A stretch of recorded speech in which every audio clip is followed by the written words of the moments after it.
नारद जी भगवान विष्णु को क्रोधपूर्वक फटकारना नारद जी का भगवान विष्णु को क्रोधपूर्वक फटकारना और शाप देना, फिर माया के दूर हो जाने पर पश्चाताप पूर्वक भगवान के शरणों में गिरना और छुट्टी का उपाय पूछना तथा भगवान विष्णु का उन्हें समझा बुझाकर शिव का महात्म्य जानने के लिए ब्रह्मा जी के पास जाने का आदेश और शिव के भजन का उपदेश देना।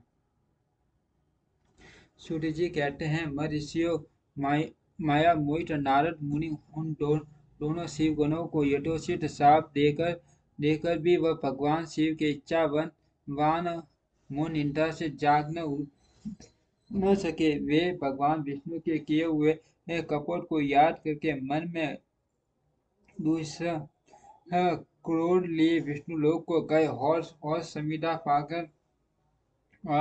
पाकर प्रज्वलित हुए अग्निदेव की भांति क्रोध से जलते हुए बोले। उनका ज्ञान नष्ट हो गया था, इसीलिए वे दुर्वसन पूर्ण व्यंग सुनाने लगे।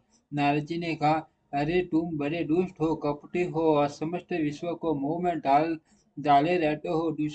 दूसरों का उत्साह या उत्कर्ष तुमसे सदा सहा नहीं जाता। तुम मायावी हो, तुम्हारा अंतम क्रम मलिन है। पूर्व काल में तुम्ही ने मोहिनी रूप धारण करके कपट किया। असुरों को वारुणी मदिरा पिलाई, उन्हें अमृत नहीं पीने दिया। छल कपट में ही अनुराग रखने वाले हरे यदि महेश्वर रुद्र दया करके विष न पी लेते तो तुम्हारी सारी माया उसी दिन समाप्त हो जाती। विष्णुदेव ने कपट पुण्य चाल तुम्हें अधिक प्रिय है, तुम्हारा स्वभाव अच्छा नहीं है, तो भी भगवान शंकर ने तुम्हें स्वतंत्र बना दिया है। तुम्हारी इस चाल ढाल को समझकर अब वे भगवान शिव भी पश्चाताप करते होंगे। अपनी वाणी रूप वेद की प्रामाणिकता स्थापित करने वाले महादेव जी ने ब्राह्मणों को सर्वोपरि बताया है। अरे, इस बात को जानकर आज मैं बलपूर्वक तुम्हें ऐसी सीख दूंगा जिससे तुम फिर कभी कहीं ऐसा कर्म नहीं कर सकोगे। अब तक तुम्हें किसी शक्तिशाली या तेजस्वी पुरुष से पाला नहीं पड़ा था, इसीलिए आज तक तुम निडर बने हुए हो। परंतु विष्णु, अब तुम्हें अपनी करने का पूरा पूरा फल मिलेगा। भगवान विष्णु से ऐसा कहकर माया मोहित नारद मुनि अपने ब्रह्म तेज का प्रदर्शन करते हुए क्रोध से क्षीण हो उठे और साप देते हुए बोले, विष्णु में तुमने स्त्री के लिए मुझे व्याकुल किया है। तुम इसी तरह सबको मोह में डालते रहते हो। यह कपटपूर्ण कार्य करते हुए तुमने जिस स्वरूप से मुझे किया था, उसी स्वरूप से तुम मनुष्य हो जाओ और वियोग का दुख भोगो। तुमने जिन वानरों के समान मेरा मुंह रूप बनाया था, वे ही उस समय तुम्हारे सहायक हो। तुम स्त्री वीर के दुख देने वाले हो, अतः स्वयं भी तुम्हें वियोग का दुख प्राप्त हो। अज्ञान से मोहित मनुष्य के तुम्हारी स्थिति हो। अज्ञान से मोहित हुए नारद जी ने मोहवश जब इस तरह साप दिया, तब उन्होंने शंभु की प्रशंसा करते हुए उस साप को स्वीकार कर लिया।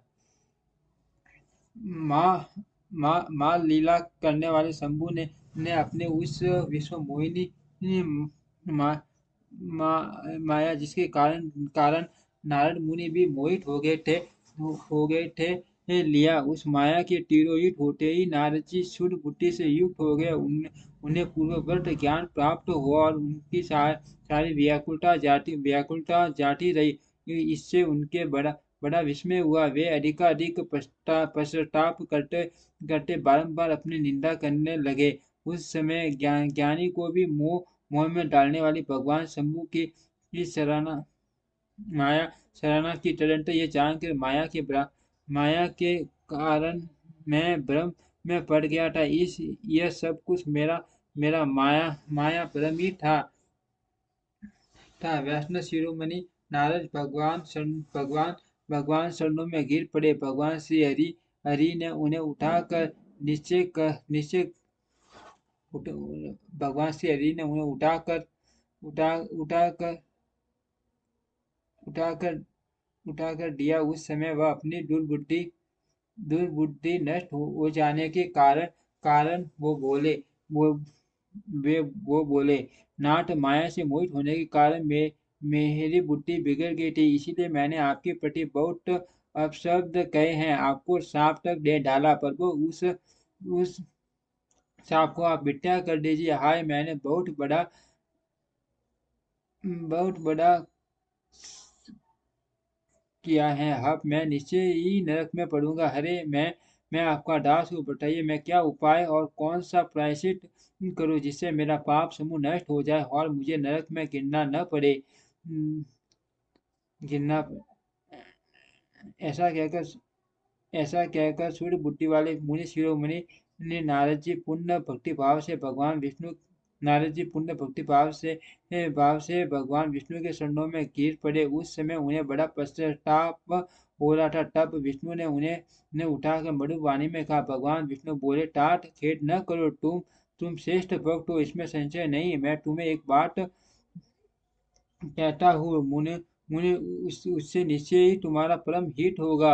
मैं न तु, तुम्हें नरक में नहीं जाना पड़ेगा। भगवान शिव तुम्हारा कल्याण करेंगे। तुमने मद से मोहित होकर जो भगवान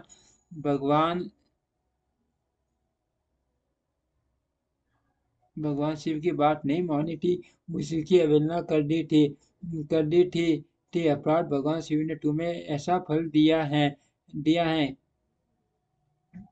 कर्म फल के दाता भगवान शिव, वे कर्म फल के दाता, तुम अपने मन में यह ढूंढ निश्चय कर लो कि भगवान शिव की इच्छा से ही सब कुछ हुआ है। सबके स्वामी परमेश्वर शंकर ही गर्व को दूर करने वाले हैं। वे ही परमात्मा है। उन्हीं का सच्चिदानंद रूप से बोध उठा है। वे निर्गुण और निर्विकार हैं। सत्व रज और तम इन तीनों गुणों से परे हैं। वे ही अपनी माया को लेकर ब्रह्मा विष्णु और महेश इन तीन रूपों में प्रकट होते हैं। निर्गुण और सगुण वे ही हैं। निर्गुण अवस्था में उन्हीं का नाम शिव है। वे ही परमात्मा महेश्वर ब्रह्मा अविनाशी अनंत और मारे आदि नामों से कहे जाते हैं।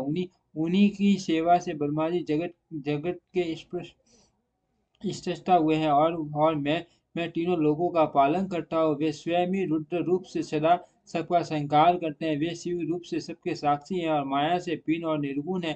स्वतंत्र होने के कारण वे अपनी इच्छा के अनुसार चलते हैं। उनका व्यवहार उत्तम है और वे भक्तों पर दया करने वाले हैं। नारद मुनि, मैं तुम्हें एक सुंदर उपाय बताता हूँ जो सुखद समस्त पापों का नाशक और सदा भोग एवं मोक्ष देने वाला वाला तुम उसे सुनो। अपने सारे संशयों को त्याग कर तो भगवान शंकर के सुयश का गान करो और सदा अनन्य भाव से शिव के सतनाम स्रोतों का पाठ करो। मुनि, तुम निरंतर उन्हीं की उपासना और उन्हीं का भजन करो। उन्हीं को यश को सुनो और गाओ। प्रतिदिन उन्हीं की पूजा अर्चना करते रहो। नारद, जो शरीर मन और वाणी द्वारा भगवान शंकर की उपासना करता है, उसे पंडित या ज्ञानी जानना चाहिए।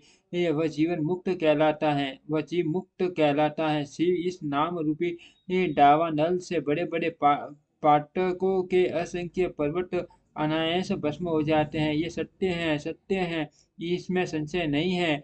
जो भगवान शिव के नाम रूपी नौका का आश्रय लेते हैं, वे संसार सागर से पार हो जाते हैं।